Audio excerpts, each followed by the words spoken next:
We interrupt this program to bring you a new Dot Takes. That was all my energy. Oh my God. It's the end of the day. And we've been running around doing all sorts of stuff, getting ready for placements and also getting ready for TwitchCon. I'm going to be at TwitchCon this weekend. I bought my plane ticket like yesterday, rather today. I don't know. Last minute, Betty.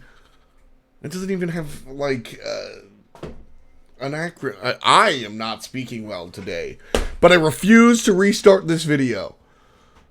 Dimi is joining Space Station Gaming, and that's why we're taking a break from our team-by-team analysis of placement stages. Our very own Ninja Dimi. He worked for Hi-Rez for a while. He is a world champion, right? Solo laner. But he's much more than that. He's a big brain, like Weekend, like big brain boy. And Dimi is going to be the change that Space Station needs. Or, so he says. I don't know if he's actually said that, but you have to say that. You have to. So I assume he said that. Anyway, I believe that he will be the change that Space Station needs. Mayhaps it might not be enough to get them to win worlds. They might not be the Smite World Champion, but they are certainly in a better spot. This is certainly a better look. There's no world where this is not a better look. A lot of the problems that we've seen from Space Station Gaming and Cloud9 and even Cognitive when they won the World Championship, whatever you want to call this core of Jeff and Barra and Anderster, right? Whatever you want to call this core, this is a team that's been playing together for a while, and I think that their issues have always lied in lack of a coach. I think that picks and bans is a frequent punching point for critics, professional and amateur alike. I think the Reddit players and the pundits that I believe in are all kind of saying that preparation seems poor for Space Station Gaming. And let me clarify. By no means do I say that Jeff and Barra are putting their feet up and then playing a game. They're doing work. They're playing scrims. They're working very hard to maintain their Smite careers. And I don't think that by saying they are underprepared, I don't mean to say that these players are unwilling to prepare. I think that an outside perspective like a coach is what is needed for this team to succeed, and they just didn't have access to that sort of, like, they didn't have access to that sort of preparation. Now they do. They have Ninja Dimi along for the ride. Excuse me, just Dimi. They have Peter here as their coach, right? So preparation as far as picks and bans are concerned, let's just say picks and bans because I think it's separate from preparation. Picks and bans will just be better hard stop. That is something that I can ask for a deliverable, and I will expect to see it.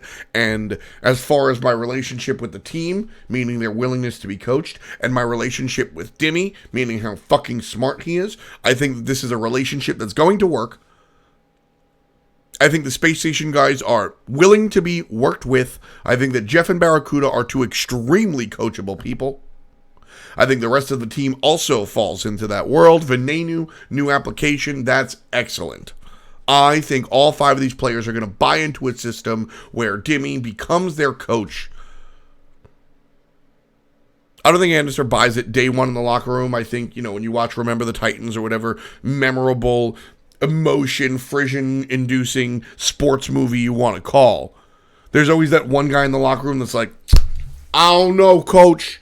I don't know. It's not how we've been doing it. That's not how we do it around here. This guy's going to come in with his different ideas, and I don't like it. I think that might be Annister at first. But you know what always happens? At the end of the movie, that dude that's like, I don't like it, coach. He's the one with the Gatorade and the Gatorade bath, right? So I think Annister might be maybe apprehensive at first, but will quickly realize that this is the right path to victory. Or maybe I'm wrong and Andy's going to buy in minute 1. I don't really know.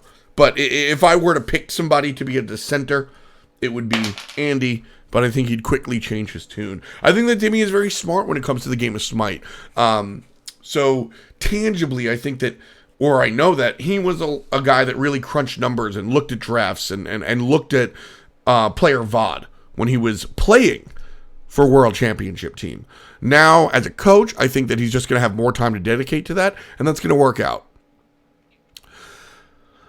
Also, so when it comes down to coaching, there's a lot that a Smite coach does, but you're talking about picks and bans first and foremost, perhaps, and then you're talking about the ability to sort of lead practice, whether that's VOD review and go over VODs. Dimi is a very meticulous individual.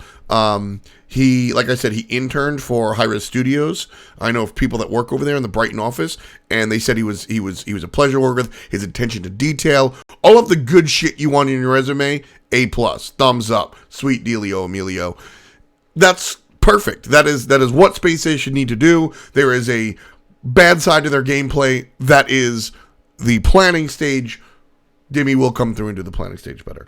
Also, I mentioned outside perspective. Dimi is fantastic with people in general. Dimi is a great conversationalist. There are very few people that don't really like Dimi. And while I don't necessarily think that is a stamp of approval, i.e., if people dislike you, there's a reason to be disliked, I don't necessarily subscribe to that. But I think that Dimi is just so universally loved. It is rare to find a bad word about the guy.